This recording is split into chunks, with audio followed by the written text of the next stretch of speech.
영화 뉴노멀을 연출한 정범식이라고 합니다. 반갑습니다. 네, 안녕하세요. 저는 뉴노멀에서 인간을 좀 증오했던 연진 역할을 맡은 하나임이라고 합니다. 네, 반갑습니다. 네, 편하게 앉으세요. 네, 감독님이 정말 이런 영화 연출하게 그 모습을 하고 오시지 않았나요? 네, 저는 감독님이 느껴지는 그 느낌의 분위기가 공포적인 장르를 많이 하셨지만 정말 이 뉴노멀의 약간 쓸쓸한 감정이나 이런 것들을 되게 잘 담아내 주시는 감독님이라고 생각하고 평소에 감독님 대화할 때 되게 다정하시거든요. 다정하세요? 네, 그래서 그 모습들도 영화에 많이 담겨 있다라고 생각해요. 네. 하지만 감독님은 이 말 하는 도중에도 묵직한 표정을 하고 계시네요. 네, 감독님 어떻게 오늘 영화가 이제 굉장히 많은 분들도 참여를 해주셨는데 오늘 영화 보신 관객분한테 한마디 좀 어떠신지 오늘 영화 어떻게 보셨는지 한번 한마디 해주시면 좋을 것 같습니다. 간단하게. 영화를 다 보셨는데 한마디를 네, 영화를 더 좋게 본 느낌을 만들어. 그러니까 사실은 꼭 서스펜스 영화라는 것이 항상 무겁고 잔혹하고 이런 느낌보다는 그냥 우리 삶도 어떤 무거운 순간 히히하고 웃을 수 있는 순간이 있듯이 영화 속에서 뭐 유머라든가 로맨틱한 분위기라든가 서스펜스 분위기들을 그냥 다 전체적인 기조는 서스펜스지만 녹여보려고 해서 그러니까 어떤 분들은 좀 기대한 게 서스펜스면 지금 웃어야 되나 말아야 되나 막 이렇게 보시는 분들도 계시고 또 어떤 분들은 그냥 어떤 영화적인 요소를 그냥 마음 열고 즐겨보시는 분들도 계신데 제가 바라본데 그냥 마음을 좀 열고 만약에 보셔서 웃으실 수 있는데 웃고 조금 연민이 느껴지는 데는 연민이 느껴지고 그러고 긴장하실 수 있는 데는 영화적인 긴장을 하셔서 더 봐주셨으면 어떠셨을까 그런 바람입니다. 네, 좋습니다. 저도 이제 영화를 보면서 굉장히 궁금한 것들이 많았어요, 사실. 근데 하나의 배우님께 먼저 여쭤보고 싶긴 해요. 어떻게 감독님과 약간 좀 연을 맺겠는지, 또는 이제 감독님이 이 작품을 처음에 이런 걸 찍을 건데 하면서 본인이 맡으신 연기에 대해서 어떻게 설명하셨는지 좀 궁금합니다. 먼저 뉴노멀이라는 작품 전에 감독님께서 코로나 시즌 전에 되게 큰 작품 중에 액션 판타지라는 장르를 감독님께서 준비를 하신 적이 있어요. 그래서 거기서 오디션을 봤었고 제가 몸을 조금 잘 씁니다. 그래서 그때 연이 닿았지만 코로나 시즌 이후에 조금 진행이 안 되게 됐었고 그렇게 인연이 안 됐었는데 또 그냥 저를 생각 안 해주셨을 수도 있는데 나중에 뉴노멀이라는 작품으로 리딩 제의를 먼저 해주셨고 그렇게 받은 게 연진이라는 캐릭터였어요. 그래서 어떻게 보면 저랑 결은 많이 다르지만 하고 싶더라고요. 그래서 열심히 이제 리딩하고 또 감독님께서도 좋게 다행히 봐주셔가지고 같이 합류할 수 있게 되었고요. 연진이 아까 말씀하신 첫인상 영화를 몇 번 보신 분들도 있으실 것 같고 처음 보신 분들도 있으실 것 같은데 절망원로라는 게 간판에 나와요. 연진이는 감독님께서 청춘을 그렸지만 조금은 절망스러운 아이콘이다. 희망보다는 조금 절망적인 아이다라는 설명을 해주셨고 저도 거기에 맞춰서 좀 실제 다큐멘터리나 이런 것들을 찾아서 어떻게 하면 이 청춘의 절망을 또 내가 잘 표현해낼 수 있을까 그런 거에 대한 고민을 많이 했었던 기억이 납니다. 그럼 실제로 안에서도 정말 편의점에 그런 진짜 일을 하셨던 거 아닌가라는 생각도 좀 했을 정도였거든요. 저 오히려 이제 감독님한테도 또 여쭤보고 싶은 게 어떻게 사실은 우리 같은 일반적인 입장에서는 이 배우가 편의점 역할하면서 그런 청춘들을 대변하는 캐릭터를 하게 될까라는 상상을 잘 못할 수도 있거든요. 감독님은 처음에 어떻게 하나의 배우님을 보셨길래 그런 역할을 줘야지 이런 생각을 하셨나요? 사실 지금 후단 배우가 얘기한 것처럼 약간 절망을 표현해야겠다라는 생각을 했었어요. 그게 뭐였냐면 그냥 보통 대부분의 영화들은 영화 속에서 희망을 많이 얘기하는데 어떤 경우는 그냥 잡히지 않는 희망을 얘기하고 끝맺는 느낌? 약간 어떻게 보면 가짜, 반짝반짝하지만 좀 가짜 희망을 얘기하는 느낌이 많이 들었는데 저 당시에는 저도 막 코로나 기간이고 막 되게 디프레스되어 있고 이러다 보니까 많은 분들도 힘들어하시고 그런 와중에 그냥 모두가 느끼고 있는 절망을 우리도 느끼고 있어요 라면서 절망으로 공감을 하면 어떨까라는 생각을 했는데 지금 이야기한 것처럼 너무 기가 막혔던 게 저 편의점이 있는 데가 망월로라는 곳이에요. 그래서 거기 보면 오토바이 이렇게 킥보드 타고 갈 때 망월로라고 이렇게 이정표가 있는데 그걸 보자마자 제가 여기다가 CCTV에다 절자 하나만 넣어달라고 그래서 진짜 거리가 절망월로가 되는 거거든요. 그리고 제가 새소년 노래는 정말 꼭 쓰고 싶은데 그 곡을 너무 쓸 수가 없는 거예요. 그런데 윤상 선배님이 이야기를 또 잘해서 저 곡을 쓸 수가 있게 됐는데 그 곡에서도 절망은 없다라는 절망에 관한 가사가 나와요. 근데 그것들은 다 의도했던 게 아니라 처음에 절망에 대한 이야기를 해야겠다. 그리고 청춘의 절망을 이야기해야겠다. 그런데 장소도 절망홀로라는 수정될 수 있는 가능한 곳이었고 노래 속에도 그런 것들이 나와서 그래서 이제 만나서 리딩을 했을 때 그런 것들의 표현이 가능할 수 있을까? 근데 이게 또 약간 장르적으로 연기하는 척 하면 이게 또 안 되는 거거든요.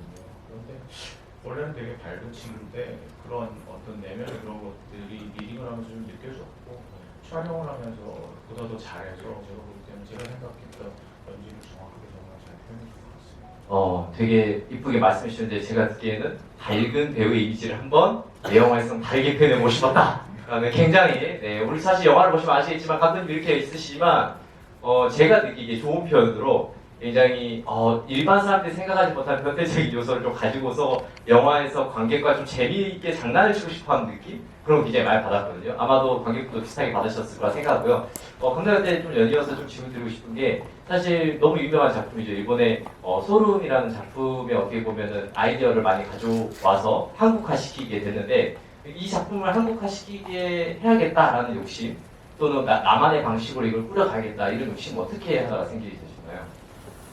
저희가 2018년에 회사를 만들어가지고 예전에 보면 동서문화 뭐 예를 들면 출판사의 서스펜스 뭐 동서 출입문 뭐 이런 식으로 회사의 이름과 장르가 붙어있는 약간 이런 브랜딩을 하시는 경우들이 있잖아요. 그래서 저희 회사는 언파 스튜디오라는 회사인데 그래서 호러를 제가 했으니까 언파 호러 컬렉션, 언파 서스펜스 컬렉션이라는 어떤 쇼폼이 됐던 아니면은 뭐 장편이 됐던 드라마가 됐던 이런 것들을 연이어서 계속 만들어내자라는 모토 아래 여러 가지를 모으기 시작했어요. 뭐 사건도 모으고 단편도 모으고 단편 뭐 소설도 사고 사건도 사고 그러는 와중에 저희가 만들어 놓은 것 중에 토리아다라는 원작이 있는데 그것들을 신인 감독들이 좀 하고 싶다고 해가지고 저희가 판권을 알아봤는데 사실 토리아다 OGT 쪽에서는 처음에 그랬어요. 이거 왜 살려고 하냐. 왜 사냐고? 네. 이거 그냥 오래되고 별론데 왜 살려고 하냐고.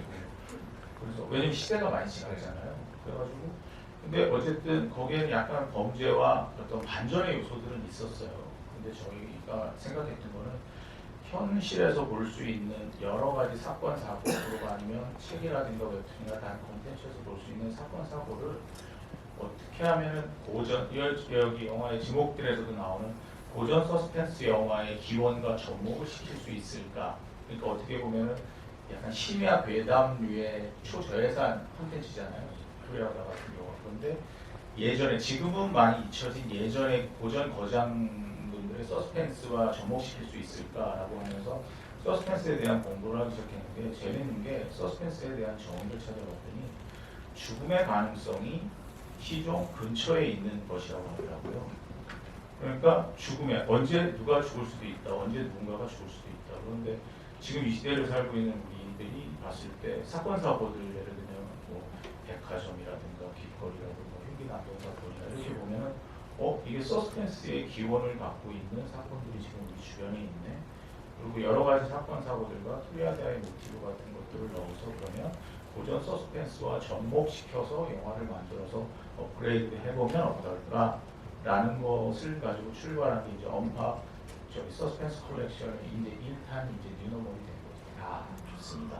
그래서 그런지 되게 뭐 아침에 너무 오래됐다고 말씀하시긴 했지만 사실 이 영화를 보면서 이 안에 등장하는 이야기들이 오래됐다고 느낀 사람들은 없을 것 같아요. 네. 그리고 하나님께 좀 여쭤보고 싶은데 저는 이 부분이 좀 궁금해요. 왜냐하면 감독님이 이 작품에 되게 특이한 지점인데 사실 에피소드 형태로 묶여있는 걸 보통 옴니버스식이라고 부르긴 하는데 그럼에도 불구하고 이 작품은 옴니버스식이지만 하나의 큰 줄기를 가지고 뭐 인물이든 사건이 계속 연결되어 있잖아요. 그래서 여러분들이 다시 보면 또 보이는 것들이 굉장히 많을 텐데 하담 배우님은 혹시 그러한 전반적인 연결성을 감독님한테 다 듣고 연기를 하신 건지 아니면은 이것만 해 하고 그래서 편의점의 어떤 연기인으로서만 연기를 하신 건지 좀 궁금해요. 사실은 감독님께서 말씀해 주신 게 우리 모든 인물들이 현대를 살아가는 모든 인물들이 모두가 조금은 고립되어 있다. 특히 코로나 시즌이 되면서 조금 더 경계를 하고 피하게 되고 사실 저희가 엘리베이터에 아파트에 윗집 아랫집이 사실 누군지도 잘 모를 때도 많고 그런 것들에 대한 설명을 많이 해주셨어요. 그래서 저도 아무래도 좋은 선배님들이 많이 나오시잖아요. 그래서 너무 궁금했는데 감독님께서 그냥 일단은 배우들은 배우들의 삶을 살고 그렇게 조금은 연진이도 고립되어 있잖아요. 그 삶에 집중을 하면 그 모든 것들의 연결은 현대에 맞게 감독님께서 하시겠다. 그러니까 그거는 신경을 쓰지 않아도 된다. 아 몰라도 된다. 그래서 그래서 영화를 봤더니 정말로 조금 현실적으로 연결이 조금씩 돼 있어서 그게 저는 좀 소름끼 같더라고요. 처음 볼 때는. 그래서 역시 신경 안 쓰고 연진이만 집중했더니 알아서 감독님께서 해주시겠구나 이런 생각을 한 적이 있습니다. 네네. 감독님 하고 싶어서 말하고 싶어서 계속 그 얘기를. 네네 맞습니다. 소문을 하자면 곤지암 때는 어떤 새로운 시도를 어떤 걸 하고 싶었냐면 촬영 감독님이 진짜 저런 찍은 소스를 가지고 편집한 영화가 아니라 진짜 배우들 거기에 이제 극중 인물들이 실제로 찍은 소스들을 가지고 편집하고 싶었어요. 그래서 사실 상업 영화에서 그런 것들은 허용이 안 되거든요. 살짝 거짓말을 했어요. 잘 조금만 찍을 거라고요. 그러니까 이제 제작사랑 이제 투자사에서는 조금만 찍는구나라고 생각을 하셨는데 저는 전부 다 찍자라고 해서 전부 다 찍는 거죠. 그래서 곤지암 여러분이 곤지암 보신 분이 계시다면 거기에 나오는 모든 소스들은 다 배우들이 찍은 거지 실제 촬영 감독님이 찍은 소스가 없거든요. 그리고 예를 들면 공포 영화 속에서 이제 음악이 감정을 조장하는데 아니 공포 영화에서 음악을 한번 빼보자. 극 중에 존재하는 BGM은 다 빼보자. 그래가지고 했다거나 뭐 사연을 없앤다거나 이런 것들이 이제 곤지암에서 이전에 안 했던 시도라고 한다면 이번에도 좀 새로운 시도를 해봤던 게 뭐였냐면 보통 이제 서스펜스 영화라든가 이런 류의 주인공들은 가정 형편이 어떻게 돼, 뭐 가족이 어떻게 돼, 무슨 사연이 있어, 트라우마는 뭐야, 뭐에 감각을 느끼고 있어 이런 설명들을 많이 해서 관객들이 일단 그 인물에 동화되게 만들잖아요. 동화한 다음에 이제 그 인물을 지켜보면서 사건을 이제 섬뜩하게 느끼게 하는데 근데 이 사건이 섬뜩하게 느껴지려면 그렇게 극적으로 가공되면 안 될 것 같은 거예요. 그래서 뭐 여기 나오는 6명의 인물들한테 한 번도 같이 만나지 않고 리듬도 같이 하지 않고 오로지 그냥 하다인 배우 지금 얘기한 것처럼 최지우 씨에서부터 하다인 배우 전현기까지 모든 배우는 자기 이야기만 알고 그냥 자기 삶을 살아가는 거예요. 그래서 사실 관객분들이 어떻게 보면 난 저 인물이 뭔지 모르겠어. 저 인물은 어떻게 살아가는 인물이지? 약간 이런 궁금증을 저한테 물어보시는 분들도 계시는데 저는 진짜 예를 들면 여기 계신 분들을 제가 딱 보면 저분은 어떠시겠구나를 알 수 있는 건 진짜 옷차림이나 갖고 계신 소품 혹은 누군가가 유니폼을 입고 계시다면 그 유니폼을 입은 일에 종사하시나 보다 이 정도밖에 정보가 없잖아요. 사실은 이 영화 같은 경우에는 그 정도의 정보만 갖고 관객분들이 등장인물들을 바라보길 바랬어요. 그래야지 이 모든 인물들이 연결되어 있다라는 연결 지점을 발견하셨을 때 우리도 현실에선 이렇게 연결되어 있구나라는 것을 느낄 수 있을 거라고 저는 생각했거든요. 그런데 제가 만약에 이걸 극적으로 가공해서 연진이는 이렇게 저렇고 최지우 배우는 이렇게 저렇고 만약에 이렇게 극적으로 가공하면 그 인물의 동화가 된 것이지 이 사건과 상황을 객관적으로 바라보고 이 연결은 우리 삶 속에서 현재 뉴노멀 시대를 살아가는 우리들의 연결이라고 느껴질 것 같지 않아서 사실 지금 다인 배우가 얘기한 것처럼 저는 배우들과 연기하는 과정은 그런 새로운 시도를 한번 해봤습니다. 아마 저기 감독님 얘기를 쭉 들으시면서 느끼셨을 텐데 역시 감독님은 보통 생각을 하시는 않는구나라는 생각했고 사실 제가 영화 보면서 감독님이 좀 뭔가 의미를 가지고 뭔가 이 작품 전체를 자기가 컨트롤하고 싶다는 느낌을 받는 게 영화의 첫 시작이었거든요. 그래서 영화의 시작하면은 눈이 막 내리잖아요. 아까 전에 저희가 눈에 살짝 눈이 내리고 이제 보통 하늘 위에서 찍는 걸 버드샷을 해서 새가 찍는 새의 시점 또는 다르게는 신의 시점이라고 보거든요. 그래서 그렇게 영화를 하셨던 것도 좀 궁금했어요. 뉴스가 나오면서. 그리고 이제 뉴 노멀이라는 그 그래픽 디자인이 보통은 그런 색을 잘 안 쓰거든요. 핑크색을. 느끼시겠지만 지금 웃으신 분도 느끼셨죠? 약간 그런 생각 쓰면 약간 촌스럽다 생각할 텐데 왜 그렇게 또 하셨는지 궁금합니다. 그러니까 보통 이런 장르라면 이제 뭐 짙은 뭐 핏빛 레드를 쓴다던가 아니면 뭐 짙은 뭐 검은색이나 짙은 회색 같은 걸 많이 쓰는데 지금 그런 것 같아요. 이 영화를 보고서 반응이 이렇게 나뉘시기도 해요. 맞아, 진짜 이런 일이 우리 주변에 벌어지는 것 같아라고 얘기하시는 분들도 있고 어떤 분들은 아, 뭐 영화면 그렇지 저 정도는 아니지 않아 이런 식으로 이야기하시는 분들도 있는데 먼저 말씀드리고 싶은 거는 저는 이런 류의 영화를 만들 때 써놓은 시나리오들도 있는데 항상 이야기들이 그렇게 되잖아요. 왜 이렇게 됐지 세상에? 왜 이렇게 됐지라는 얘기하는데 저는 그게 즐거운 것 같아요. 이렇게 살았으니까 이렇게 됐지. 예를 들면은 이게 약간 시크하게 말하는 게 아니라 건강이 만약에 이렇다고 해도 만약에 어떤 병이 걸렸을 때 내가 왜 이 병에 걸렸을까 왜 이 병에 걸렸을까만 생각하다 보면 그것 때문에 좀 더 스트레스를 받을 거라고 생각이 되거든요. 아 내가 잠을 안 잤지 뭐를 먹지 말아야 되는데 뭐를 했지 그리고 내가 뭐 스트레스를 뭐 이거 풀지 않았지 여러 가지의 것들을 생각을 그럴 만하네 병 걸릴만 했네 라고 해야 저는 다음이 있을 거라고 생각해요. 뭔가 개선의 여지가. 근데 영화가 항상 문제 제기한다고 왜 우리는 이렇게 됐을까? 이렇게 끝나버리는 거는 어떻게 보면 너무 모든 영화들이 그렇게 끝나니까 좀 무책임하다는 생각이 들어서 그냥 우리는 남한테 관심을 안 가졌잖아. 그리고 우리는 이렇게 우리가 더 우선이었잖아. 뭐 이런 뭐 착한 얘기를 하려고 하는 게 아니라 그러다 보니 이상한 사건들이 벌어질 수밖에 없는 시대를 우리는 맞이하게 된 것이 아닐까라는 질문을 저는 던지고 싶었고 그러니까 보고 싶은 것만 보고 보기 싫은 건 안 볼래라는 분들도 계시고 그건 자유죠. 그리고 어떤 분들은 또 진짜 심각해 이러면 안 되는데를 생각하시는 분들도 계시고 이 모든 의견들을 다 모아보면은 정반대의 색깔들을 합쳐보면 이거는 빨간색도 아니고 까만색도 아닌 것 같았어요. 정말 뜬금없이 왜 핑크색이지? 보고 싶은 사람들은 이 핑크색을 보면서 이거는 그 반대의 얘기를 하는 건가 생각해 볼 수도 있고 아니면 핑크색이 예쁘다면 예쁘다가 될 수 있고 그래서 정말 어울리지 않지만 이 영화를 단적으로 설명해 줄 수 있는 색이 뭘까를 고민하다 보니까 이건 핑크색일 것 같다라고 해서 저는 핑크색을 쓰고 있어요. 제가 그거를 한 30분 정도 고민했습니다. 왜냐하면 이 작품 보시면 전혀 핑크색 톤이 나올 만한 느낌을 주진 않거든요. 근데 감독님 듣고 보니까 뭐 그런 얘기들이 섞여 있다는 것을 좀 느낄 수 있었고요. 그래서 다시 한번 또 핑크색을 봐셔도 좋을 것 같다는 생각이 들고 하나의 배우님께 좀 여쭤보고 싶은데 사실 이 작품에서 제가 그 편의점 씬에서 되게 많이 웃기기도 한데 저럴 만도 했던 분이 이문식 배우님과의 어떤 티키타카 장면들이었거든요. 그때 어떻게 연기하시는지 좀 궁금하긴 했었어요. 여기 이문식 배우님 안 계시니까 편하게 얘기하셔도 괜찮습니다. 네.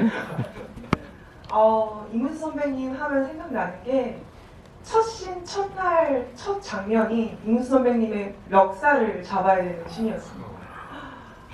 딱 타이틀을 보고 아이고 어떡하지 했었고 조금 더 긴장을 했었던 기억이 나는데 다행히 이문식 선배님께서 저한테 먼저 멱살을 아주 세게 잡아도 되고 막 앞에서 호흡 막 집중 엄청 많이 응원을 해주시는 거예요. 그래서 진짜 다행이다 하고 좀 세게 잡고 근데 그거를 이제 정훈이라는 캐릭터인데 정훈한테 소리 질렀다라고 생각하진 않았고요. 연기하는 순간에는 이 세상을 향해서 표현을 한다라고 한번 집중을 하니까 그 첫 씬이 부담이 좀 날아가더라고요. 그랬던 기억이 있고 아까 감독님께 제가 여쭤봤던 거는 살짝 선배님께서 실제로 술을 조금 드셨거든요. 실제로 갑자기 촬영을 하는데 약간 냄새가 약간 술 냄새가 이렇게 싹 오더라고요. 제가 제안을 해서 몰입이 잘 됐을 것 같은데요. 저는 상상도 못하고 있는데 갑자기 소주 냄새가 딱 이렇게 오니까 저도 이제 이게 이문수 선배님으로 안 보이고 진상으로. 네. 그 실제 진상 같고. 네. 연기가 그럼 아니네요. 너무 잘해주시잖아요. 근데 냄새가 막 나니까 나도 막 진짜로 화가 나서 반응을 하고 그렇게 했었던 기억이 있어요. 그 탁자 칠 때 굉장히 제일 많이 화가 났을 것 같아요. 눈을 지그시 감잖아. 그거는 시나리오에 없었는데 너무 화가 나니까 이게 딱 감게 되더라고요. 그래서 저는 제가 편의점 씬을 되게 좋았던 게 사실 영화 보면 편의점 씬의 구도나 이런 것들을 봤을 때 막 엄청나게 화려한 씬이라기보다 그 두 배우가 보여주는 굉장히 뭐랄까요 진짜 같은 느낌? 그리고 정말 저런 일이 있지 나 같아도 화나겠어 라는 느낌을 주는 게 명확했는데 정말 그 목적이 너무 잘 달성한 장면이 아니었나 이런 생각이 들었습니다.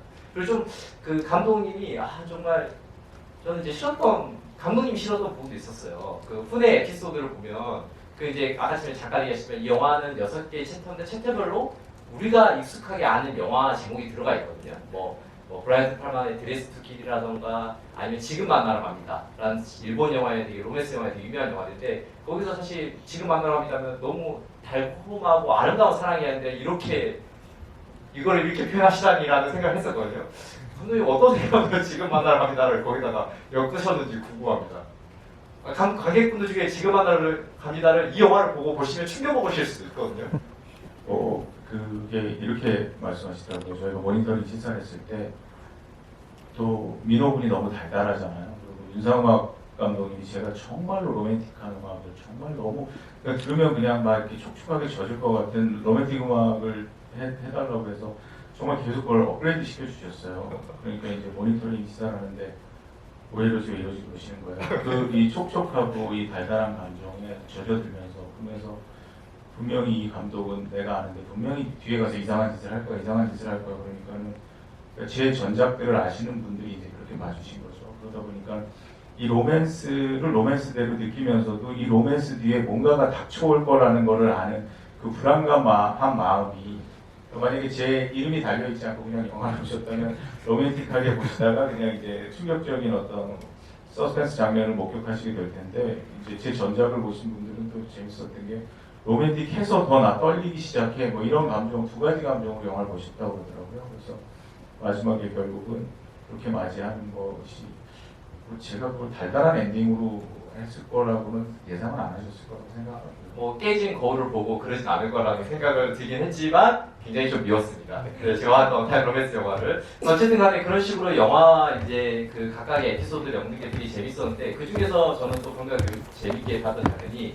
그 휠체어를 한 할머니를 갑자기 구하려고 했을 때 그때 익숙한 음악이 나와요. 사실 그 음악 같은 경우는 뭐 워낙 유명한 작곡가 음악이기도 하지만 사실은 이제 2002 스페이스 오디세이라는 스탠리 큐브릭의 영화에서 인류의 그 성장을 단순간에 보여주는 어떻게 보면 각성하는 느낌의 음악이거든요. 근데 그 음악을 거기다가 쓰실 생각은 저는 생각도 못 해봤는데 어떻게 또 그 음악을 그렇게 쓰셨는지 궁금해요. 사실은 어떤 제가 그냥 생각하는 연출적으로는 작을수록 제일 큰 걸 갖다 대라라는 게 있어요. 동원이 같은 경우가 이제 승진이가 거기서 각성하는 장면인데 그 각성, 그러니까 친구들끼리 영웅 얘기를 하잖아요. 제가 진짜로 고등학생들끼리 하던 얘기를 듣고서 제가 대사에 쓴 거거든요. 와, 너 영웅인데 뭐 이런 얘기들을 하면서 자신의 선행을 얘기하는 친구들을 제가 봤어요, 실제로. 하필이면 그 친구들 감동이에요. 아니, 그거는 몇 년 전에 들었던 이야기예요. 그래서 와, 저 친구들 영웅이라는 단어를 실제 생활에서도 중학생들이 쓰네. 그리고 제가 그건 머리 한켠에 이제 기억해 놓고 있었던 건데 그러다 보니까 본인도 이제 영웅으로서의 각성이 있는 장면인데 그럼 이 넌센스를 어떤 곡으로 표현하면 가장 극대화된 과장이 될 수 있을까 생각하다 보니 말씀하신 것처럼 스탠리 큐브릭 감독님의 스페이스 오디세이에 나왔던 자라투스트라는 이렇게 말했다. 그 곡을 쓰는 것이 가장 극적 과장이 될 거라고 생각해서 그것을 이렇게 템포랑 컷에서의 어떤 그 변화점에 맞춰서 이렇게 구사하게 된 거죠. 사실 그 음악을 나중에 혹시 인터넷 유튜브에서라도 가볍게 한번 찾아보시면 그 행성이 움직이면서 굉장히 거대한 음악이거든요. 근데 거기서 휠체어와 앞으로 저는 휠체어와 이제 그걸 끄는 장면이 약간 생각이 나는가라는 좀 불안한 그 느낌이 드는데 그래서 굉장히 좀 무서운 공포영화 아닌가라는 생각을 좀 해보고 오히려 그런 데서 하나의 되게 좀 궁금하게 요청드리고 싶은 게 뭐였냐면 또 추가로 이제 어떻게 보면은 평범하게 커뮤니티에다 글을 쓰는 그러다가 실제 이제 그걸 확인하러 가잖아요.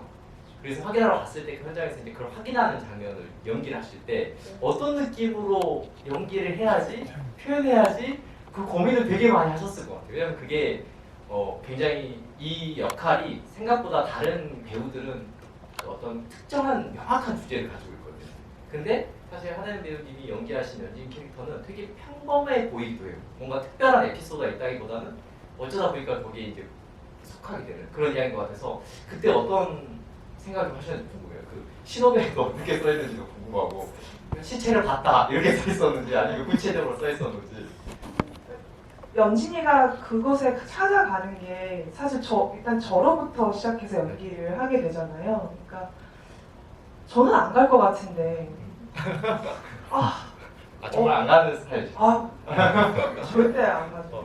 사실은 원래 영화는 가지 말라는 곳에 가야 또 재미있는 거잖아요. 그렇죠. 원래 주는 걸 가지 말하면 돼. 가지. 네. 근데 연지는 왜 갈까? 일단 저도 연기할 때 필요한 생각이기 때문에 저는 어떻게 생각을 했냐면요. 이 친구는 스트레스 자체를 악플을 쓰면서 풀고 나쁜 짓을 하면서 풀고 게임하면서 남자인 척하고 부자인 척하면서 풀고 그러다 보니까 자신이 약간 벗어나고 반항적인 행동을 하면서 나는 잘 살고 있어, 나 스트레스 풀 거야 이런 식으로 무의식의 세계가 있다고 생각했어요.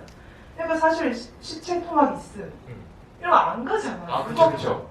근데 연진이는 그 역시도 하나의 어떤 자극이고 스트레스 푸는 요소로 생각을 했던 것 같아요. 그래서 연기할 때도 사실 킥보드 씬이 3번 나오는데 2번은 어떻게 보면 연진이의 그냥 인생적인 일상에 대한 이야기에 표정을 좀 감정을 가지고 있었던 것 같고 마지막에 갈 때만큼은 좀 즐기고 있어요. 그렇게 접근을 하면서 가니까 아, 이 친구가 갈 수 있겠구나. 나는 못 가더라도.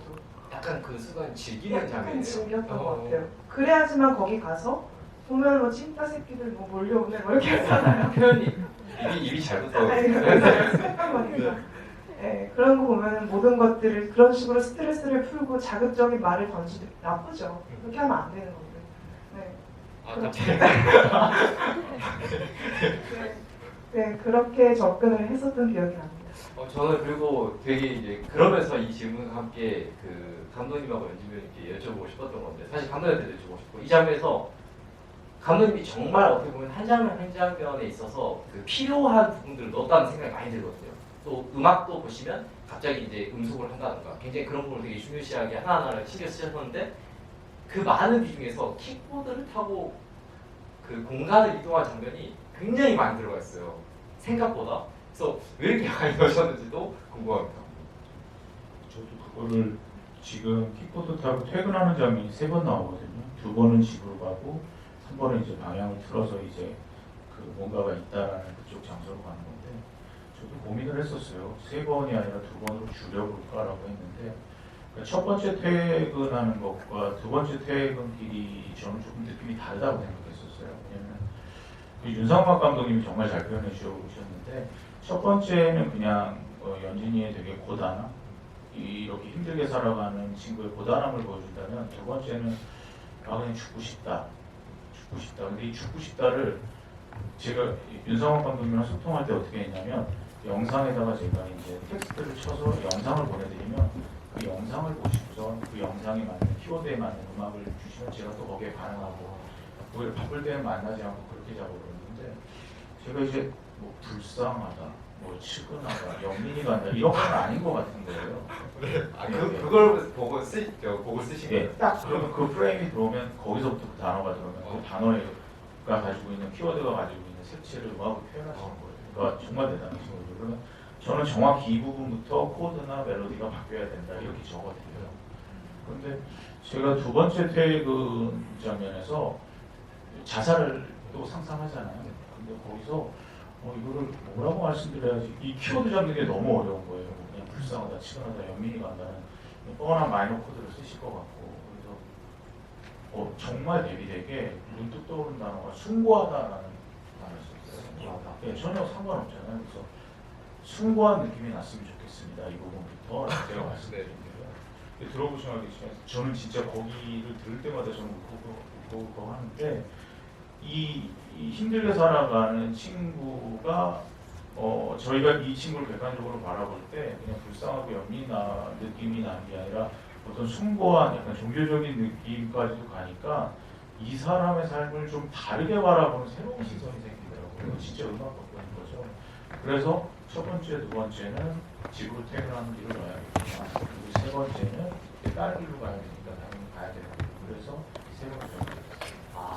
저는 그게 되게 이렇게 많이 나오지. 그래서 킥보드를 좋아하시나? 계속 그 킥보드를 타라고 하시면은 배우 입장에서 이거 잘 찍고 내가 이거 잘 찍고 있는 거 만약에 감독이 의심하는 순간 배우분들 실제로 그런 의심의 순간을 갖게 되기도 하거든요. 그래서 왜 이렇게 많이 타라고 하시지 이런 생각 안 해보셨나요? 저는 한 번도 해본 적은 없는데요. 그냥 영화 보면서 느꼈던 것은 그 또한 어떤 메시지가 있다고 생각했던 것 같아요. 연진이가 반복을 하잖아요. 게임, 일, 킥보드, 토끼게임, 키보드. 근데 이게 어떻게 보면은 알바하는 어떤 연진의 삶뿐만 아니라 현대의 뭐 직장인들, 막 여러 가지 꿈을 꾸는 많은 아티스트분들, 많은 분들이 그런 반복된 삶을 산다고 생각하고 나아가서 저희 영화가 4일 동안 여기 계속 얽히고 이것도 반복이라고 생각해요. 감독님께서 아마 그런 부분을 좀 녹여주셨다고 생각하기 때문에 한 번도 그런 생각을 해본 적은 없었던 것 같아요. 저는 보면서 솔직히 하나님 배우님이 그만 타고 싶다라는 생각을 하지 않을까. 왜냐면 그게 또 타는 평지도 아니고 보시면 사실 연진이라는 캐릭터가 가장 높은 곳에 올라간 다음에 가장 건물의 밑으로 들어가잖아요. 네, 지하방으로. 그래서 야 이거는 뭐 감독님이 계속 고생을 시키겠다 이렇게 막 그런 느낌을 하지 않나라는 생각도 좀 해봤는데 감독님 뭐 이렇게 하다 보니 이렇게 키보드를 꼭 태워야 되는 이유도 있었나요?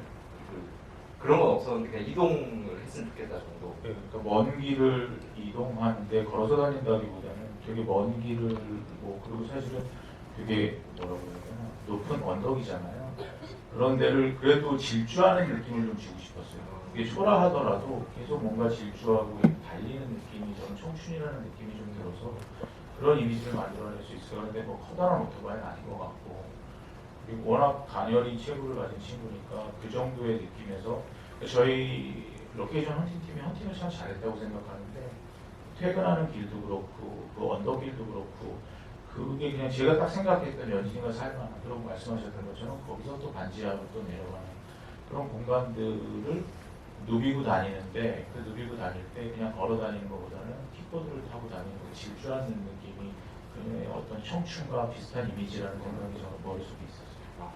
저도 그 키보드에 계속 꽂혔던 것 같고 사실 이제 영화를 보시면서 관객분들도 약간 궁금한 것들이 약간 생기셨을 것 같아요. 그래서 저는 이제 질문이 많은데 관객분들도 하고 싶은 질문이 있으실 것 같아서 질문을 좀 받고 많이 질문하지 마세요. 제가 질문 더 많이 해야 되기 때문에 네, 질문을 좀 받도록 하겠습니다. 네, 손을 들어주시면 네, 질문 바로 드리겠습니다.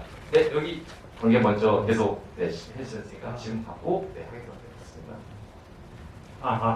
저는 영화를 보면서 좀 가장 느꼈다고 공감하고 느꼈다고 해야 되나요? 그런 캐릭터가 연진이라는 캐릭터인데 왜 다른 캐릭터들과의 어떤 차이점을 느꼈냐면 뭔가 공포 영화고 이렇게 그런 분위기 하지만 약간 이중적으로 공감과 위로를 담은 캐릭터라는 게 느껴져가지고 저는 뭔가 이제 똑같은 반복되는 생활을 하면서 힘들고 고통스럽고 이게 일반적인 그 청년들의 알바하는 그런 모습을 보여주면서도 다만 아직 그 음악이라는 꿈을 완전히 포기하지는 않고 버티고 있다는 느낌을 보여주고 또 이제 그 캐릭터를 보면서 감독님은 뭔가 이게 공감과 위로를 이렇게 좀 표현해 주려고 하신 건지 그 캐릭터가 저는 그게 좀 궁금했던 것 같습니다.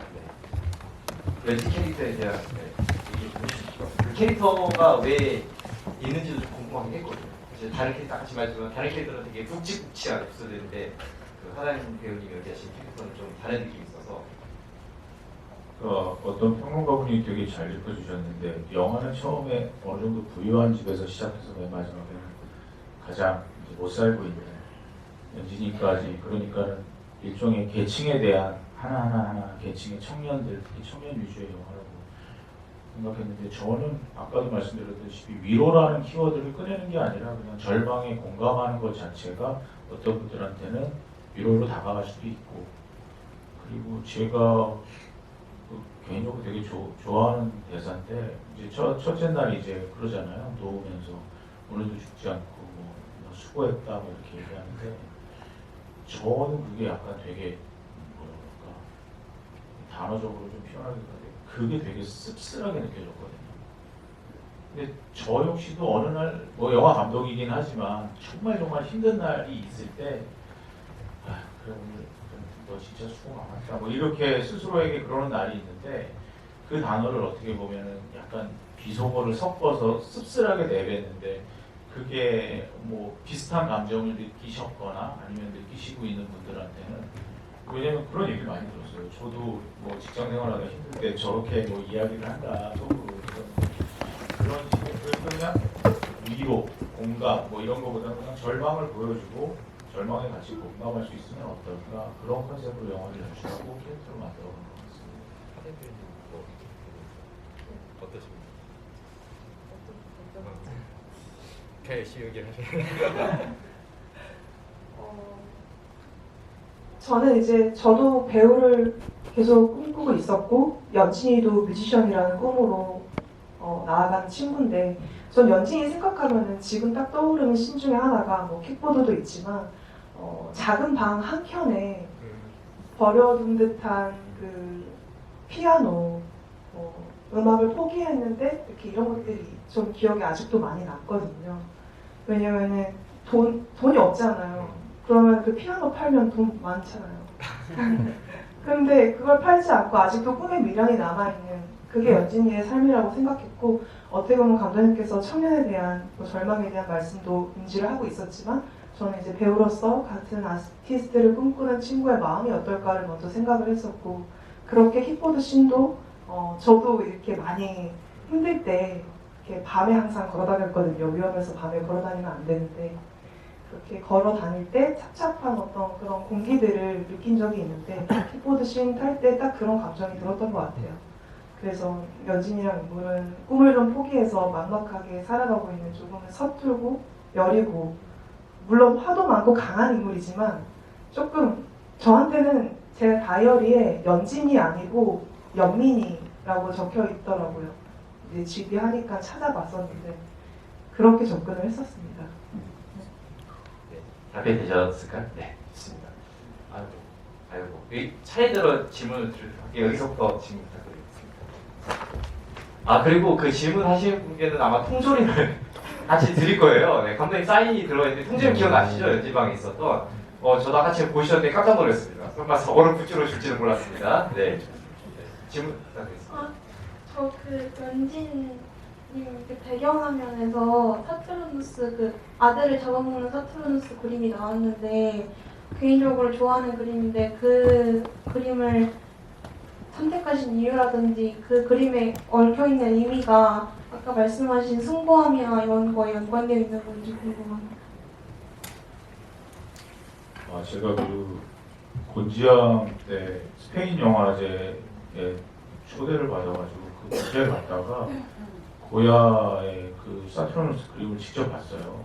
그런데 정말 인상 깊었고요. 그게 아까 또 감독의 머리 한켠에 자리 잡고 있었던 거죠. 그런데 연진이 같은 아티스트, 되게 어떻게 보면 80년대의 팝그룹이었던 아하의 보컬 모트나켓의 목걸이와 스매시 펑킨스를 좋아하고 이런 여러 가지 복합적인 문화를 많이 아는 친구는 어떤 그림을 할까? 근데 원래는 여러 가지 아이디어들은 있었어요. 잔인한 그림, 잔인한 사진.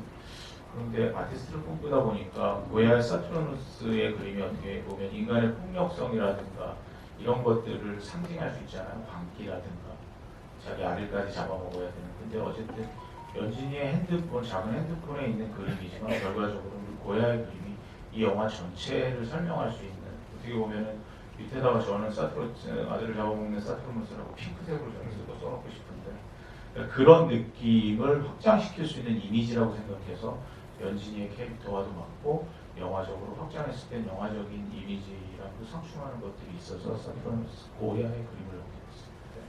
답변 되셨을까요? 감독님 근데 그 그림도 되게 잔인합니다. 네네. 더 잔인한 그림도 할 수 있어 했는데 또 어떤 영화에서 느껴진 품격 같은 게 좀 있으니까 저도 그 그림을 되게 흥미롭게 봤었습니다. 네, 여기 바로 손을 들으셔야 하죠. 네. 전 영화 너무 인상 깊게 봤는데요. 저는 연진이라는 캐릭터를 왜 굳이 편의점 알바생으로 설정해야 하는 특정한 이유가 있었는지 궁금합니다. 저희가 예를 들면은 택배 알바도 있었고 물류센터 알바도 있었고 여러 가지가 있었는데 사람이랑 대면하면서 가장 스트레스를 많이 받을 수 있는 게 무엇일까? 근데 그것도 나랑 관계없는 타인.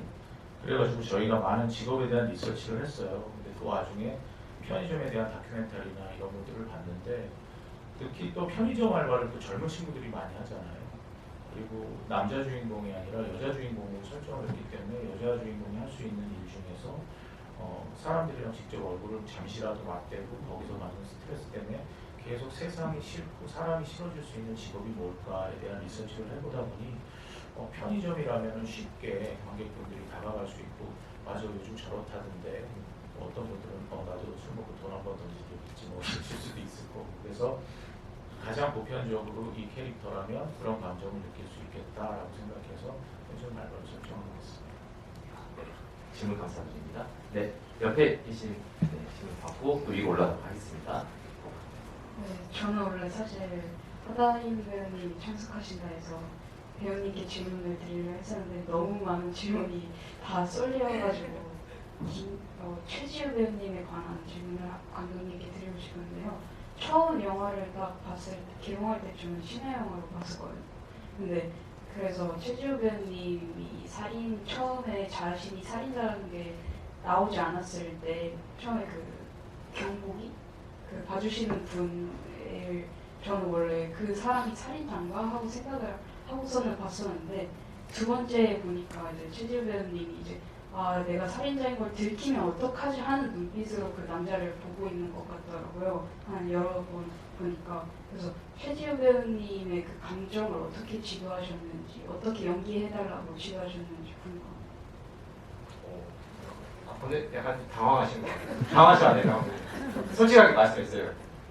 그거는 어떻게 보면 정확한 지적을 하셨고요. 선을 타달라고 했었어요. 그러니까 뭐냐면 뒤집어 놓고 모든 걸 알고 봤을 때 그것이 납득이 될 수 있는 연기는 딱 선을 타야 된다고 저희끼리는 그렇게 표현을 하거든요. 여기는 관객을 속여먹으니까 되고 여기서 다시 미루어서 다시 돌이켜 봤을 때 뭐야 그렇게까지 가는 건 말이 안 되는데 라고 하면 안 된다고 해서 사실 지우 씨도 그거에 대해서 되게 고민을 많이 하셨거든요. 그래서 본인이 지금 관객분들이 이렇게 돌이켜 봤을 때 이게 문제가 될 법한 것들이 안 되는 지점까지 긴장한 느낌. 그러니까 어떻게 보면은 문 닫고 이러는 게 잘 보면은 아주 많이 긴장한 느낌은 없어요. 그냥 설마 여기는 안 오겠지 이 정도. 그래서 그거에 대해서 어느 정도 온도로 가져가야지 이것들이 관객들이 납득할 만한 수준이 될 것인가에 대해서 많이 이야기를 나누고 거기에 대해서 지우 씨가 잘 표현해 주신 것 같고 지금 우리가 저쪽 뒤쪽에 관객 한 분이 지금 계속 손을 들면서 질문을 하고 싶다고 하시는데 너무 아름답게 생기신 배우신 것 같기도 하고 질문해 주시면 제가 성심성의껏 답변 드리겠습니다.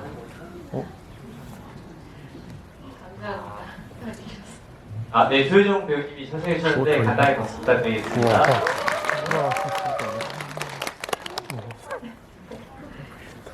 네, 안녕하세요. 감독님하고 작업을 했던 배우로서 그냥 영화 관람을 왔는데 우연히 GV를 하고 있어서 재밌게 참여를 하고 있습니다. 저는 질문이 감독님의 영화를 쭉 봐온 관객으로서 영화보다도 감독님이라는 감독 자체에 대한 괴를 뚫는다고 할까요? 그런 질문이 생기는데 절망에 대한 그 시선이 너무 좋아요. 왜냐면 너무 위트 있고 삶이 시트콤인 것처럼 막 꽁트 같은 순간들도 있고 그런데 감독님이 실제로 너무 절망스러운 순간에 어떻게 하시는지 어떻게 돌파를 하시는지 그게 영화의 이 인물들 같은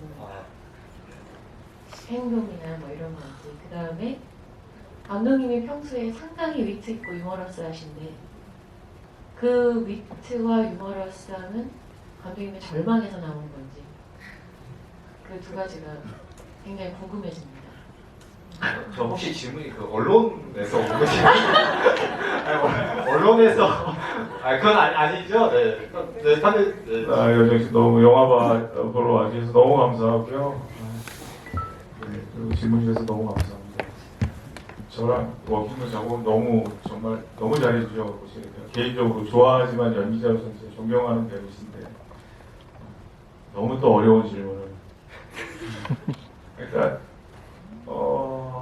사실 절망스러울 때는 되게 재밌는 표현을 해주신 적이 있어요. 뭐냐면 독일의 한 영화제에서 이 영화를 보고서 뭐라고 표현을 해주셨냐면 제가 연출했다라는 걸 이제 앞에다가 달아놓고서는 서스펜스도 있고 웃기기도 하고 여기 되게 재밌었는데 귀엽기도 하면서 블랙 코미디가 있는 독특한 비관론이라고 그러더라고요.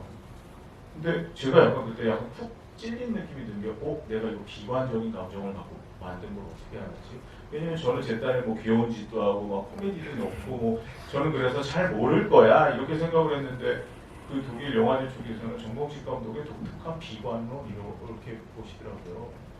근데 사실 어떻게 보면은 세상을 뭐 희망적으로 볼 때도 있고 비관적으로 볼 때도 있고 뭐 시시때때로 그날 기분에 따라서도 달라진다고 생각하는데 어떨 때는 장난스럽기도 하고 어떨 때는 뭐 우울하기도 하고 그런 여러 가지의 면들이 영화 속에 만약에 녹여져 있다면 저는 감독으로서는 너무 감사하죠. 만약에 그렇게 봐주신 분들이 있다면 어떻게 보면 영화는 공장처럼 만들어지기도 하지만 감독의 영혼이나 어떤 감독의 무언가가 들어갔을 때 좀 더 값어치가 있다라고 배웠는데 근데 사실은 비관적일 때는 그거를 어떻게 하지 못하고 저는 가만히 그냥 있는 편이거든요.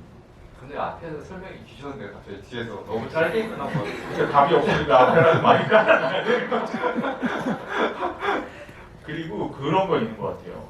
예를 들면 푸르야 미노루라는 만화가를 혹시 아시나 모르겠는데 이나중 타쿠부라는 정말 미친 개그 만화를 그린 사람이에요. 근데 저도 사실은 중고등학교 때 상상력이 약간 그런 식의 상상력이었거든요. 일본 만화를 저희 때는 보지 않았는데 근데 저는 되게 비관적인 면이 있었어요. 근데 이 사람이 그 다음에 두더지라든가 여러분들 두더지 영화 아실 겁니다.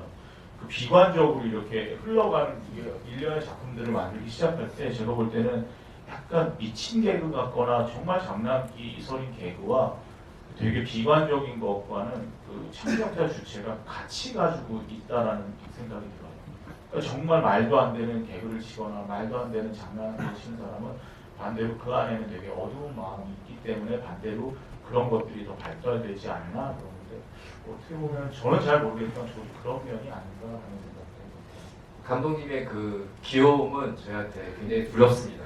영화 볼 때마다 그런 생각을 좀 갖고 있고요. 네, 오늘 답변 되셨을 것 같고요. 아마도 뒤에가 좀 약하긴 약한데, 네, 어쨌든 넘어가도록 하겠습니다. 네, 그리고 네, 저기 그 질문 부탁드리겠습니다.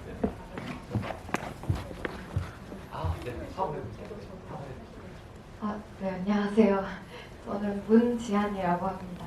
일단 제가 그 영화를 봤을 때 공포라는 장르에 맞게 이제 공포감을 느낄 때 또는 두려움이나 놀람 이러한 배우분들이 감정을 느끼실 때 뭐 눈이 커지신다거나 또는 눈물이 차오르신다거나 눈이 빨개진다거나 좀 다양하게 눈으로 표현이 많이 됐다고 생각을 했는데요.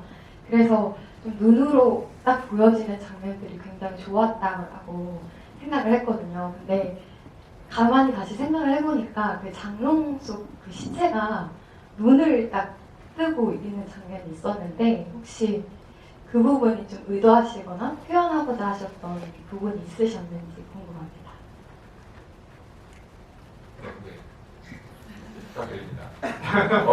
네네. 그게 연진이 시체인 거잖아요. 맨 마지막에 연진이 시체인 거고 어떻게 보면 피오가 들어갔을 때 뒷걸음질 치다가 발로 툭 친 것도 사실 관객분들은 그때 모르지만 연진이 시체였던 거고 저는 그 부분이 되게 재밌는 게 둘은 사실 모르는 사이예요. 그런데 거기서 만나게 되는 거죠. 그런데 맨 마지막에 연진이가 카메라를 통해서 죽은 연진이의 시체가 관객을 바라보고 있는 거는 그 우리가 그녀의 죽었지만 그녀가 바라보는 그 시선을 바라보면서 지금 이 세상 그리고 연진이가 차올랐던 이 분노와 절망을 우리는 어떻게 바라볼 것인가를 할 때는 눈을 뜨고 관객과 이렇게 얼굴을 맞대고 시선을 마주하는 게 가장 강렬한 주제가 나올 수 있을 것 같다고 생각해서 의도해서 그렇게 샷을 잡았습니다. 답변이 되신 것 같고요. 아, 여기 앞에 받고 네, 또 뒤로 넘어가도록 하겠습니다. 네. 네. 감사합니다. 저는 큰 건 아닌데 좀 가까이 드시죠. 어디서 이 영화에 영감을 얻고 유노멀이 탄생했는지 그게 궁금해서 질문드리고 싶습니다. 아까처럼 그 말씀 안 드리겠는데 저희가 이제 키워드를 이번 영화 같은 경우에는 좀 키워드 접근을 했었어요. 보통 때는 그냥 떠오르는 대로 시나리오를 쓰고 한번 이렇게 찍어볼까 이런 생각들을 많이 했는데 코로나 기간 동안 이제 계속 고립되어 있다 보니까 키워드가 이제 고립이라는 키워드가 나왔고 그리고 영화배우, 미국의 유명한 영화배우 중에 케빈 베이컨이라는 영화배우가 있잖아요. 근데 케빈 베이컨의 6단계 원칙이라는 게 되게 재미있는 사회 이론인데, 그러니까 이렇게 아는 사람 이렇게 하면은 지구상의 모든 사람이 6단계 안에 다 아는 사람이라는 거예요. 그러고 나서 생각을 해보니까 아까도 우리 다임 배우가 얘기했지만 아래집 윗집에 그리고 이웃에 누가 사는지는 모르는데 6단계만 거치면 다 아는 사람이라는 게 너무 신기한 거예요. 그리고 핸드폰에 저희 뭐 페이스북이라든가 SNS에 친구들이 가득한데 막상 주변 사람이 누구냐 물어보면 같이 사는 마을, 뭐 동네 사람들이 누군지도 모르고, 그게 어떻게 보면은 되게 말이 안 되는데 어떻게 이 말이 안 되는 현실이 지금에는 우리가 살고 있는 이 뉴노멀의 시대지? 이런 식으로 해서 6명의 주인공을 한번 설정을 해보고 6명은 서로 다 몰라야 된다. 모르는데 이거는 어떤 사건에 의해서 감독이 제가 전지적으로 사건을 엮는다. 그랬을 때 이들이 관계되어지고 있고 파국으로 치달을 수 있는 게 무엇일까라고 해서 여러 가지 사건, 사고, 직업군들을 모아가지고 하게 되는 게 이제 영화의 첫 시작이었어요. 네, 앞에 되실 것 같고요. 네, 이 앞에 지금 앞에 지금 부탁드리겠습니다. 영화를 한 두세 번 정도 봤는데요. 제일 궁금했던 게 정동원 배우가 그 끌려가잖아요. 혹시 장기인 배로 끌려나갔는지 아니면 제일 궁금해서. 가장 궁금한 질문이네요. 네.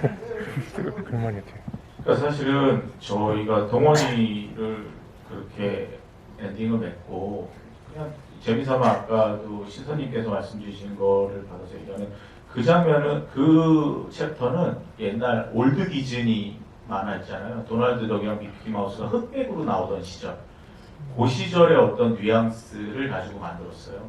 그러니까 그 당시에 보면 되게 막 잔인한 장면들, 막 서로 때리고 그런 장면도 되게 코믹한 음악들이 나온다거나 그런 식으로 서스펜스를 표현하거든요. 그래서 뭐 아이리스 이렇게 확 터졌다가 작아진다던가 뭐 이런 것들도 그런 고전적인 방법을 통해서 했고, 재미있는 얘기는 이 장면을 찍을 때 동원이가 워낙 어르신들 팬분들이 많잖아요. 그래서 약간 좀 충격을 많이 받으실 것 같아가지고 사실은 저희가 쿠키 영상으로 찍어놓으려고 했었던 게 뭐였냐면, 동원이가 거기 이제 문신한 형들, 덩치 큰 형들이랑 할머님 앞에서 노래를 부르고 있는 장면을 쿠키 영상으로 찍으려고 했어요. 굉장히 안 하시는 게 맞는 것 같아요. 아니 그러니까 이거는 영화 속에 넣는 게 아니라 이제 영화를 보시고 팬분들이 막 이제 또 원망을 하시잖아요. 그냥 너무 좋아하시니까 우리 동원이 왜 그랬냐, 우리 동원이 왜 그랬냐 그러면 인터넷이나 유튜브 쪽에 동원이는 그때 이렇게 됐었다라는 걸 보여드리려고 했는데, 사실 그 서스펜스 그 자체까지만 보여주면 되지 그 나머지는 그냥 관객분들의 상상에 맡기는 것이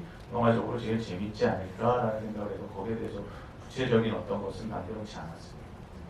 사실 그 아이리스로 이렇게 동그라미로 장면 전환한 것은 통과제리 이런 거 보면 굉장히 많이 나오는 신이기도 하고, 사실 앞서서 들어오기 전에 제가 그 질문 앞에서 감독님과 얘기를 나눌 때 그 얘기를 좀 했었는데 갑자기 디즈니 얘기를 하셔가지고 저는 그 질문이 아니었는데 왜 갑자기 디즈니가 나오지 할 정도로, 네, 근데 디즈니를 반영한 에피소드였습니다.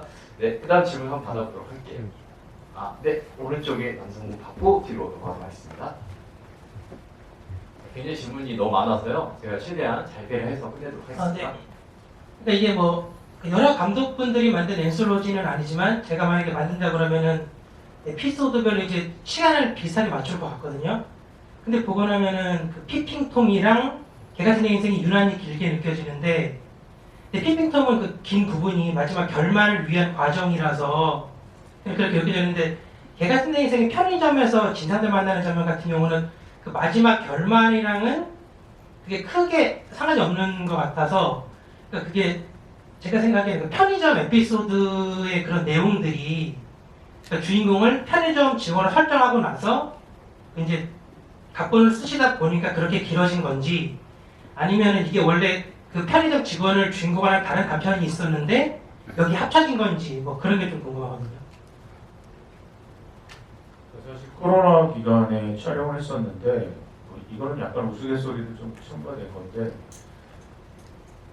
우리 하다임 배우 같은 경우가 이제 신인 배우다 보니까 촬영에 가장 또 많이 나올 수 있는 또 여건이기도 했어요. 네. 아니 그것도 그렇고 뭐냐면은 이게 정말 짧게 만나서 짧게 저희가 찍는 그 어떤 컨디션이었기 때문에 그래서 편의점이 그리고 모든 이야기의 시발점이 되기도 하고 그리고 그게 엔딩에 매치하면 좋겠다. 사실은 무게중심은 이쪽에 실리죠. 그렇게 되다 보니까는 편의점 분량은 충분히 뒤에서 가져가도 되겠다. 왜냐면 이거를 외국에서 저도 처음 듣는 용어였는데 옴니버스라고 안 하고 외국 영화제를 다니면 포르트만투라는 표현을 쓰더라고요. 그래서 저도 처음 들어보는 단어라 그게 뭐냐고 그랬더니 여행용 가방이래요. 이런 작품은 옴니버스라고 자기는 안 하고 여행용 가방 안에 여러 가지의 것들이 들어있지만 하나 딱 들었을 때 그건 여행용 가방이 된다라고 해서 그렇기 때문에 맨 마지막 챕터 같은 경우는 충분히 레스트 챕터라고 여기 숫자도 아예 안 매겼는데 여기서부터 모든 일이 시작되고 사실 아시는 분들도 있겠지만 처음에 돌을 던지시는 그 배우분이 동원이 상담 선생님이거든요. 네, 그리고 예린이도 여기에 나와서 하고 그러니까 모든 인물들이 다 여기에 얽혀 있어요. 그러다 보니까 아무래도 이쪽이 베이스 캠프가 되다 보니까 비중이나 무게감이 이쪽이 좀 더 실린 것도 있다고 생각합니다.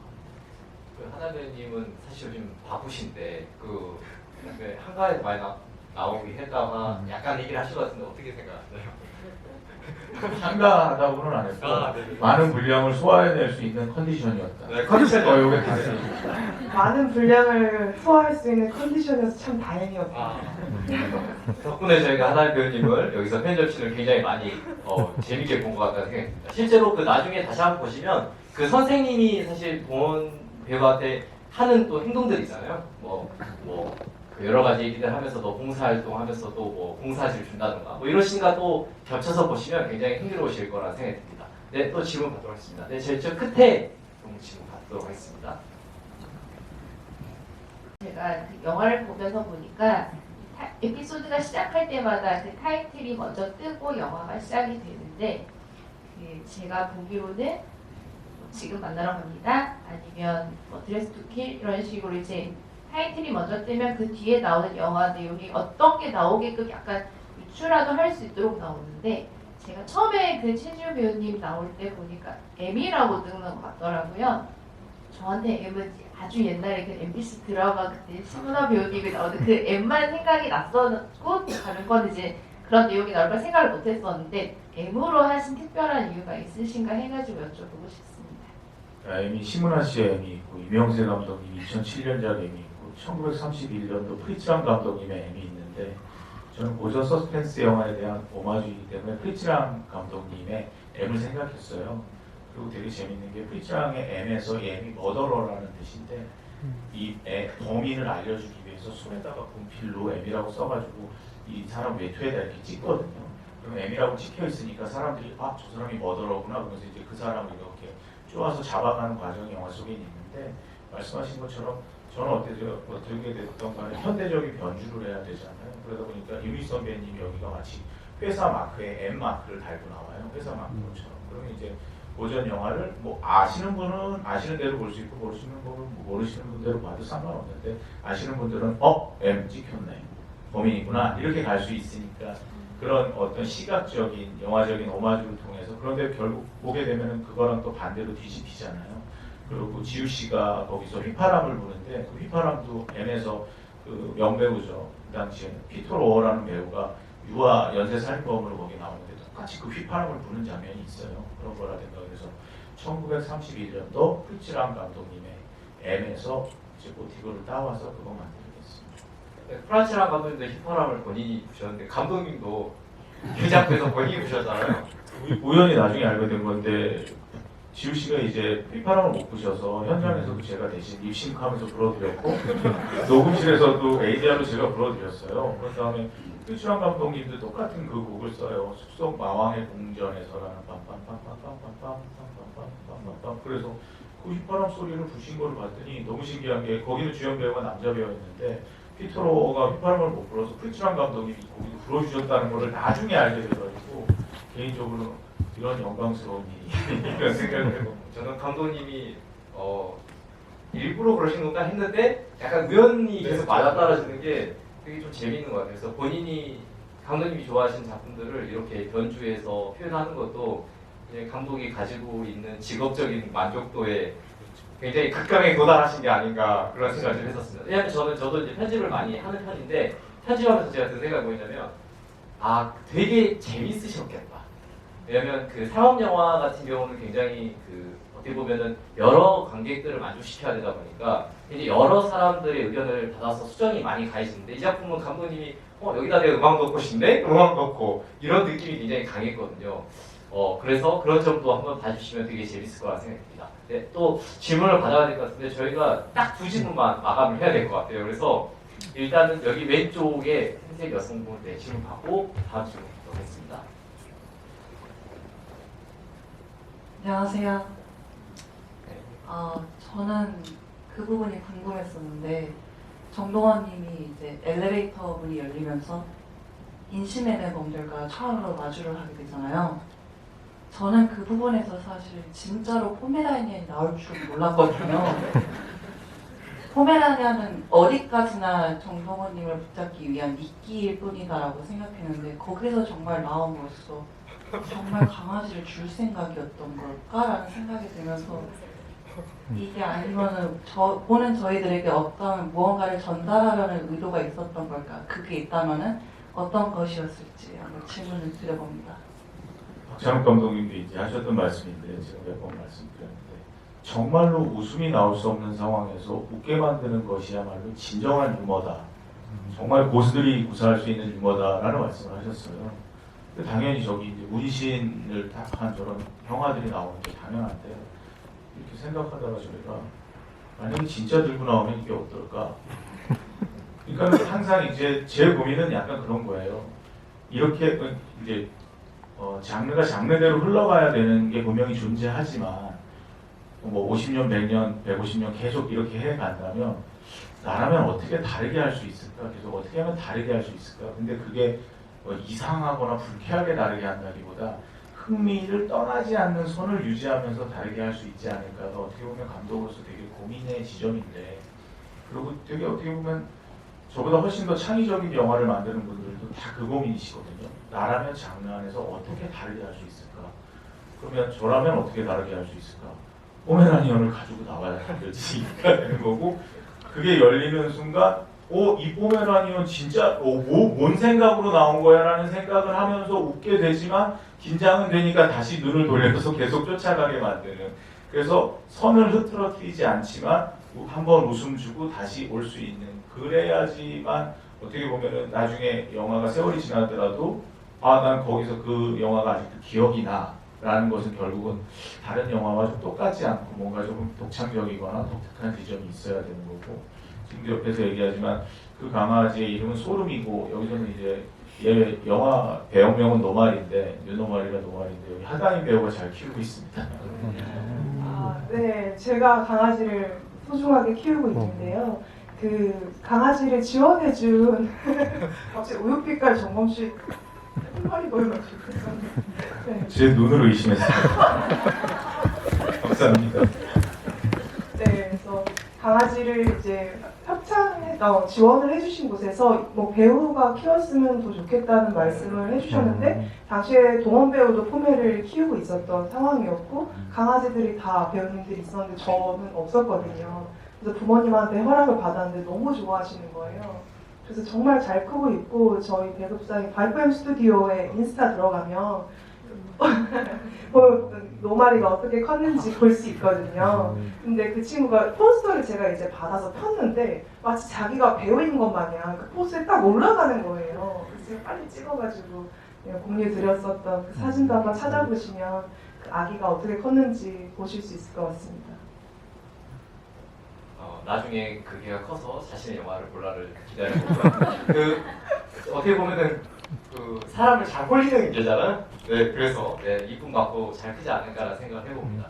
네, 마지막으로 질문 하나만 더 갖고 마무리하도록 하겠습니다. 이쪽에 왼쪽에 계신 분께 부탁드리겠습니다. 마지막을 마지막 잘 부탁드립니다. 저는 궁금한 게 지금 보면 어플로 사람을 쉽게 만나고 사람도 되게 쉽게 잘 죽이잖아요. 그런데 마지막에 나왔던 연진이는 되게 많은 걸 참아요.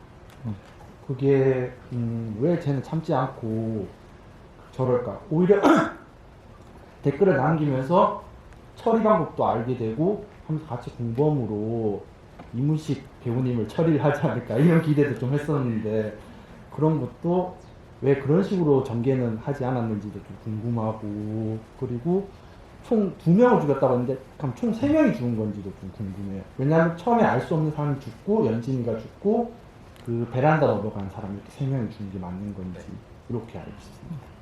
네. 일단 뒤에 질문은 3명이 많고요. 그리고 여진이가 직접 죽음에 가담한다기보다는 그걸 보여주고 싶었어요. 저나 제 주변에서 이제 저도 이 시대를 겪으면서 저는 이제 영화 공부를 하면서 했는데 저도 사실은 어떤 면에서 되게 불만이 많았었고 제가 뭔가 할 수 있는 것들에 대해서 기회가 주어지지 않는 것 혹은 뭔가가 잘 맞지 않는 것에 대해서 어떻게 보면은 제 개인적인 그것도 여진이 캐릭터에 많이 좀 투영이 되어 있는데 근데 그 제가 느꼈던 건 뭐냐면 제 분노는 정당하고 제 불만은 정당하다고 분명히 느꼈음에도 그것은 모르겠어요. 세상이 어떻게 평가해 줄지 모르겠지만 결과적으로 저한테 다가오는 거는 약간 그 당시에는 그것에 대한 보상은 불행이었었어요.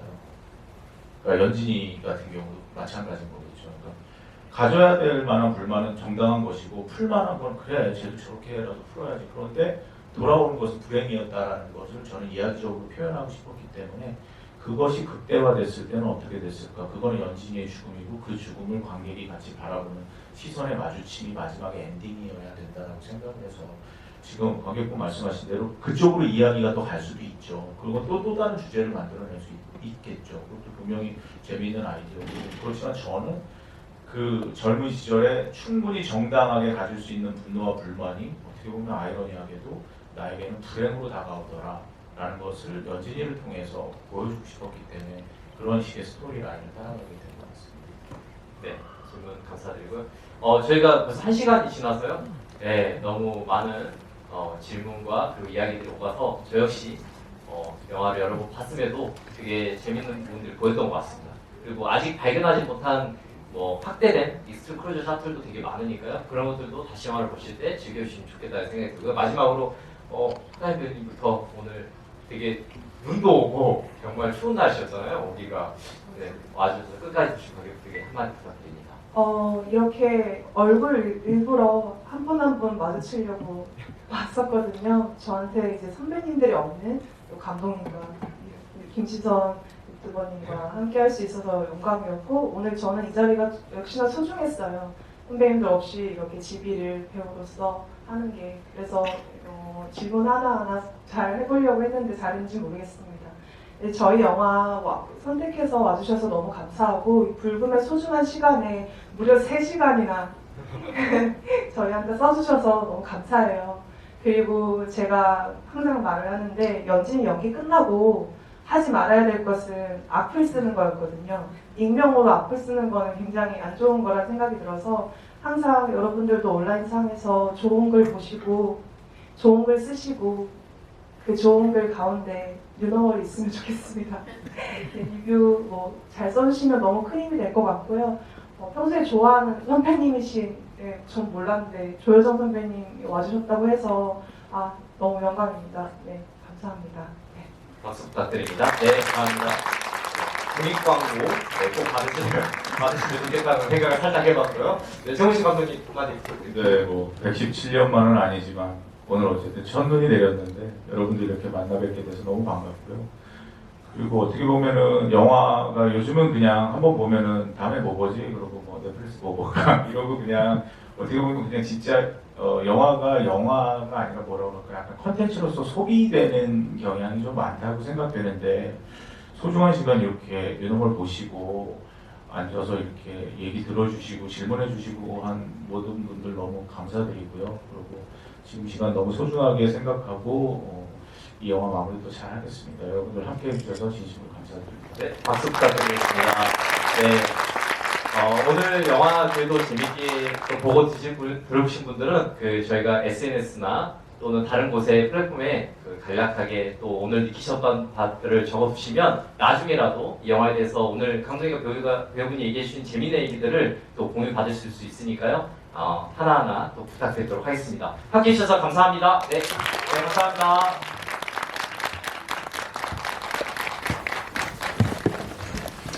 저희 관객 퇴장은 이쪽으로 해주시면 됩니다. 네, 와주셔서 감사합니다. 감사합니다. 지금 뚝딱이 PD 바로 구독하란 말이야. 뭐해 지금 빨리 구독해.